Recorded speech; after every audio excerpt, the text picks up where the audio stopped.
ఏంటి సంబంధం, మాకేం సంబంధం, అసలు మాకేం సంబంధం, వాళ్ళు ఎందుకు మీరు ఆ విధంగా మా మా మా సంస్థ మీద దాడి చేస్తారు? ఎందుకు సంబంధం అంటే ఇందాపూర్ డైరీకి వీ హ్యావ్ ఫైనాన్షియల్ ట్రాన్సాక్షన్స్, వాళ్ళతో మేము కొన్ని ప్రాజెక్టులకు మాత్రమే మేము తీసుకుంటున్నామని హెరిటేజ్ సంస్థ అఫీషియల్గానే డిక్లేర్ చేసి హెరిటేజ్ సంస్థ ఇచ్చినటువంటి లెటర్.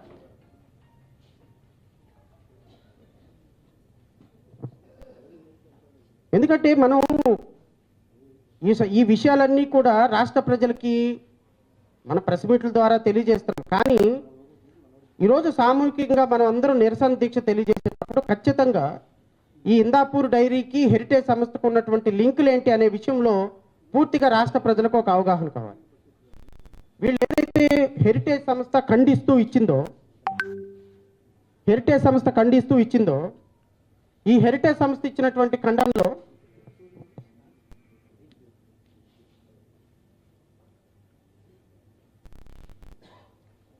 ఇది 13/2/2026 చీఫ్ ఎడిటర్ సాక్షి తెలుగు న్యూస్ డైలీ అని ఈ హెరిటేజ్ సంస్థ వాళ్ళు సాక్షి ఛానల్కి ఒక క్లారిఫికేషన్ పంపించారు.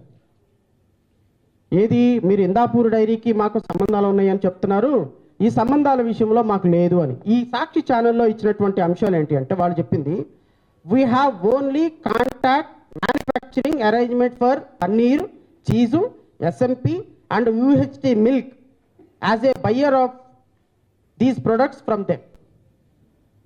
హెరిటేజ్ సంస్థతో మాకు 4 ప్రోడక్ట్లకు సంబంధించి వ్యాపార సంబంధాలు ఉన్నాయి.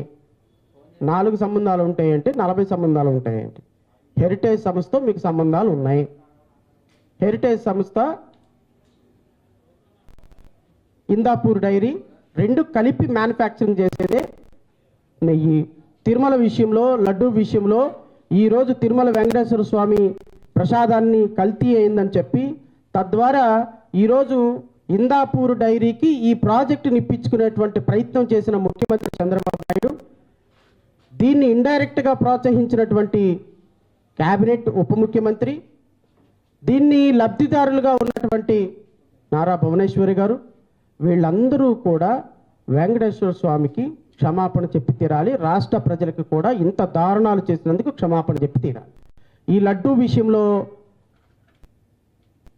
ఇంతకు మించి నేను రాష్ట్ర ప్రజలకు క్లారిటీ ఇవ్వలేను.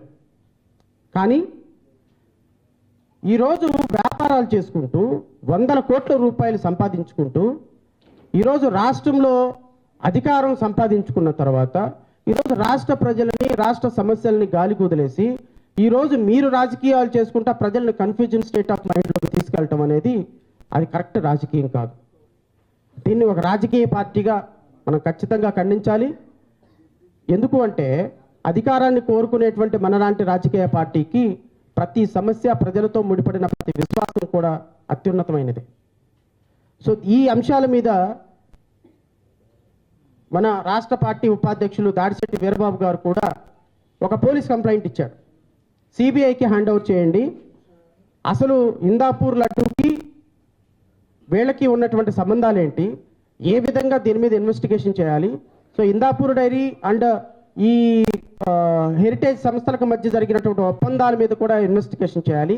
రాష్ట్ర ప్రజలకి ఎందుకు ఇంత దారుణంగా దాడి జరిగింది నేను అడుగుతున్నా. గత వారం 10 రోజుల నుంచి ప్రజల డబ్బుతో, ప్రజల రూపాయి కష్టపడి కట్టిన డబ్బులతో అసెంబ్లీ సమావేశాలు నిర్వహిస్తుంటే కోట్ల రూపాయలు ఖర్చు పెట్టి అసెంబ్లీ సమావేశాలు నిర్వహించి ఏం చర్చిస్తున్నారండి అక్కడ? అసలు ఏమైనా ప్రజా సమస్యలు చర్చకు వస్తున్నాయా? ప్రజలకు సంబంధించిన సమస్య ఒక్కటి చర్చకు వస్తుందా? ఈ రోజు వరకు ప్రజా సమస్యలు చర్చించకుండా ప్రతిరోజు అసెంబ్లీలో ఉన్నటువంటి సమయాన్ని నాశనం చేసి, అసెంబ్లీలో ఉన్నటువంటి సమయాన్ని చిన్న కార్యక్రమాలకి నాశనం చేసి, ఈరోజు ప్రతి ఒక్క రూపాయి ప్రజల డబ్బుని నాశనం చేసి ఈరోజు రాష్ట్ర ప్రజలకు ఏం సంకేతం ఇస్తున్నాం మనం? సో ఖచ్చితంగా దీని మీద ఇక్కడ విఘ్నులైనటువంటి పెద్దలు, మన పార్టీ కార్యకర్తలు దీని మీద ఖచ్చితంగా ఒక ప్రణాళిక సిద్ధం చేయాలి. మీరందరూ కూడా దీని మీద ఖచ్చితంగా మాట్లాడి రాష్ట్ర ప్రజలకి మన పార్టీ తరఫున ఏం చేయగలం, మన పార్టీ దీన్ని ఏ విధంగా ఖండిస్తుందనే దాని మీద ఒక సందేశం ఇవ్వాలి అని చెప్పి నేను మనస్ఫూర్తిగా కోరుకుంటూ, ఈ సమావేశంలో అంటే చాలామంది అంటే లడ్డూ సమస్య కాబట్టి లడ్డూని ఒక ఈ ఈ ఈ దీన్ని పెద్ద సీరియస్గా పట్టించుకున్న పాపన్ బోలా. రాజకీయ పార్టీలు వాళ్ళ వాళ్ళ అంశాల్లో వాళ్ళు ఉన్నాయి. బట్ మనం అయితే ఈ ఈ ఈ వెంకటేశ్వర స్వామి ప్రతిష్టను దెబ్బతీసే ఈ అంశాన్ని చాలా సీరియస్గా తీసుకున్నాం కాబట్టి మనం మిగతా రాజకీయ పార్టీలను కూడా ఆహ్వానించలేదు.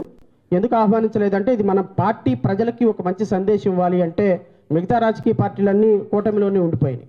సో మిగతా రాజకీయ పార్టీలకి కొంతమంది ఈ లడ్డూ అంశం మీద ప్రాముఖ్యత లేదు. సో కాబట్టి మనం తీసుకున్నటువంటి అంశాన్ని రాష్ట్ర ప్రజలకు వివరించాలి అంటే మన పార్టీ మాత్రమే దీన్ని పూర్తిగా తీసుకుంది. బహుశా వస్తే అపోజిషన్ పార్టీ వాళ్ళు ఎవరైనా రావచ్చు వైఎస్ఆర్సీపీ నుంచి. వాళ్ళు వచ్చిన తర్వాత వాళ్ళు మాట్లాడతారు. ముందు మనం దీని మీద ఇది ఏ విధంగా ప్రజల్లో ఒక చర్చకి వెళ్తుంది, ఏ విధంగా ప్రజలు దీన్ని రిసీవ్ చేసుకుంటున్నారు, ఇన్ని సమస్యలు ఉండగా ఎందుకు ఈ విధమైనటువంటి సమస్యల్ని ఈ విధమైనటువంటి వాటిని రోజు మీదకి ప్రజల మీదకి తీసుకొచ్చి మీడియా మొత్తం దీన్ని ఒక ప్రతిష్టను దెబ్బతీసే విధంగా తీస్తుందనే దాని మీద మనందరం కూడా ఒక పూర్తి స్థాయిలో చర్చ జరపాలని నేను మనస్ఫూర్తిగా కోరుకుంటూ, విచ్చేసినటువంటి ప్రతి ఒక్కరికి కూడా హృదయపూర్వకంగా నమస్కారాలు తెలియజేసుకుంటూ, మధ్యాహ్నం వరకు ఈ సభ జరుగుతుంది. మధ్యాహ్నం తర్వాత ఒక నిరసన దీక్ష తర్వాత మన పార్టీ సంబంధించినటువంటి యాక్టివిటీస్ స్టార్ట్ అవుతాయి. సో ఈ సమస్యని మీరందరూ కూడా అర్థం చేసుకొని తదుపరి చర్చని ముందుకు తీసుకుపోవాల్సిందిగా మనస్ఫూర్తిగా కోరుకుంటూ, మరి political affairs committee chairman Enugupalli Krishna గారిని కూడా ఈ సమస్య గురించి ఒక క్లుప్తంగా ప్రజలకు వివరించే ప్రయత్నం చేయమని కోరుతున్నాను. ముందుగా ఈ యొక్క కార్యక్రమానికి వచ్చిన మిత్రులందరూ కూడా జైభీములు.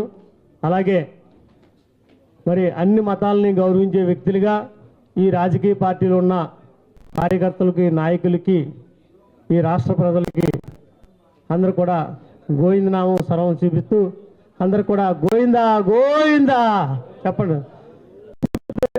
దేవస్థానం మీద ఉన్నటువంటి అభిప్రాయాన్ని ప్రజలకి తెలియపరచడానికి అతి పవిత్రమైన ప్రసాదాన్ని ఈ కూటమి ప్రభుత్వం దుర్మార్గమైన రాజకీయ కుట్రకు తెరలేపి ప్రజల యొక్క మనోభావాలు, ముఖ్యంగా హిందువుల యొక్క మనోభావాలు దెబ్బతీసే విధంగా చంద్రబాబు నాయుడు గారు మరియు సనాతన ధర్మం అని ఊగిపోయే మన పవన్ కళ్యాణ్ గారికి ఒక చెంప దెబ్బగా ఈ యొక్క హిందువుల యొక్క మనోభావాల్ని దెబ్బతీసే విధంగా చేసినందుకు జై భీమరావు భారత్ పార్టీ